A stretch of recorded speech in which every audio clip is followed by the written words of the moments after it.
Électrochoc, le podcast des électrons libres.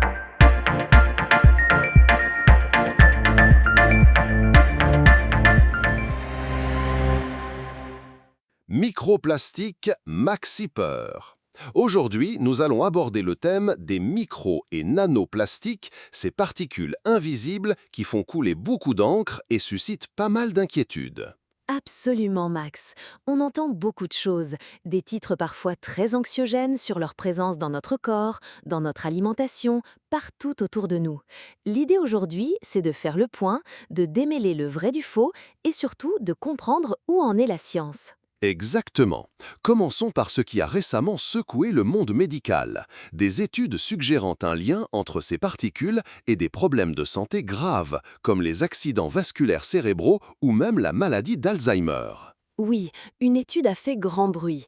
Des chercheurs ont analysé des plaques d'athérome, ces dépôts qui se forment dans nos artères, notamment les carotides. Ils y ont trouvé des microplastiques, principalement du polyéthylène. Et ils ont observé que les patients qui en avaient présentaient un risque d'AVC ou d'infarctus 4,5 fois plus élevé. Un chiffre qui fait peur, c'est certain, mais il faut tout de suite apporter une nuance de taille. C'est une étude observationnelle. Elle montre une corrélation, une association, mais absolument pas un lien de cause à effet. C'est le point crucial. Les auteurs eux-mêmes sont très prudents. Ils soulignent par exemple que la contamination a pu se faire au moment de l'opération chirurgicale elle-même. Le matériel médical, les gants, les champs opératoires, tout est souvent en plastique. Donc impossible de conclure que ces plastiques étaient bien là avant et qu'ils sont la cause du problème. C'est un excellent exemple de la complexité de la recherche. Une autre étude, tout aussi médiatisée, a porté sur la présence de nanoplastiques dans le cerveau. Là encore, les résultats semblaient alarmants. Oui, des chercheurs ont détecté des concentrations élevées de particules dans des cerveaux post-mortem, et même des niveaux 5 fois plus importants chez les personnes atteintes de démence. On pourrait vite conclure que les plastiques infiltrent notre cerveau et causent Alzheimer. Mais là aussi, quand on creuse un peu, on découvre des limites importantes. Par exemple, les protocoles de préparation des échantillons de cerveau n'étaient pas les mêmes pour les cerveaux sains et les cerveaux malades.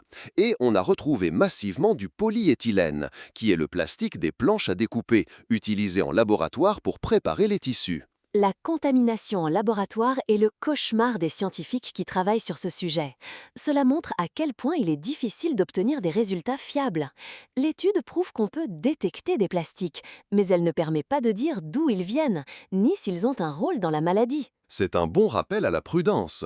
L'incertitude ne veut pas dire qu'il n'y a pas de risque, mais ça invite à ne pas tirer de conclusions hâtives. Parlons des sources, justement. On a beaucoup pointé du doigt l'eau en bouteille.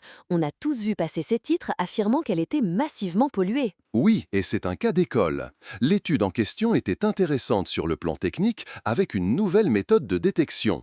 Mais, et c'est assez ironique, l'eau pure utilisée comme témoin en laboratoire contenait plus de particules que l'eau en bouteille testée. Ce qui fausse complètement les résultats, évidemment. Si on nettoie son matériel avec une eau déjà contaminée, on ne peut plus savoir ce qui vient vraiment de la bouteille. Encore une fois, l'emballement médiatique a été plus vite que la rigueur scientifique. Alors, si ce n'est pas forcément l'eau en bouteille, d'où viennent ces microplastiques? Quelles sont les sources vraiment identifiées? Les experts s'accordent sur 3 sources majeures.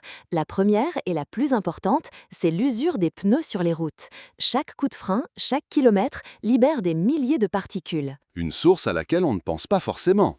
Et les deux autres? Il y a les granulés industriels, ces petites billes de plastique qui sont la matière première de tous nos objets. Il y a des fuites lors du transport et de la production. Et enfin, la fragmentation des déchets plus grands, les sacs, les bouteilles, qui se décomposent très lentement dans la nature. Et il ne faut pas oublier l'air que l'on respire, surtout à l'intérieur. Nos vêtements synthétiques, nos moquettes, nos peintures, tout cela libère des fibres et des particules que nous inhalons en permanence. C'est une voie d'exposition majeure, mais encore très mal quantifiée. Exactement. Le problème aujourd'hui, c'est que les scientifiques n'ont pas encore de méthode standardisée pour mesurer tout ça. Chaque laboratoire a un peu sa propre technique, ce qui rend les études très difficiles à comparer entre elles. C'est un travail de longue haleine qui est en cours au niveau européen pour harmoniser tout ça. Donc, si on résume, on sait qu'il y a des microplastiques partout, on identifie de mieux en mieux les sources principales, mais on a encore beaucoup de mal à mesurer précisément notre exposition et surtout à prouver un impact direct sur notre santé. C'est tout à fait ça. L'OMS est sur la même ligne. Les données sont trop limitées pour évaluer clairement les risques. La priorité est donc d'accélérer la recherche avec des protocoles plus robustes. Alors, que fait-on en attendant? On reste les bras croisés? Non, bien sûr que non. On peut agir sans attendre d'avoir toutes les certitudes. L'Europe a déjà commencé à légiférer, par exemple pour réduire les fuites de granulés industriels ou interdire les microplastiques ajoutés dans certains produits. Et à notre échelle, au quotidien, il y a des gestes de bon sens, j'imagine. Absolument. Ce sont des choses simples. Éviter de chauffer des aliments dans des contenants en plastique qui ne sont pas prévus pour ça. Privilégier le réutilisable au jetable. Et bien sûr, bien trier ses déchets pour qu'ils soient recyclés et ne finissent pas dans la nature. Des actions concrètes qui ont un bénéfice certain pour l'environnement et potentiellement pour notre santé, même si ce lien reste à prouver. C'est la bonne approche. Informer sans alarmer. Agir sur ce qui fait consensus, comme la réduction de la pollution à la source, et donner à la science le temps et les moyens de faire son travail sereinement, loin de la frénérie médiatique. Le message est clair, la vigilance est de mise, la recherche avance, mais la panique n'est pas justifiée. Il faut raison garder et se concentrer sur des solutions pragmatiques. Exactement. La science a besoin de temps, de transparence et de sérénité pour nous apporter les réponses que nous attendons tous. Soutenez les électrons libres. Abonnez-vous sur lel.media.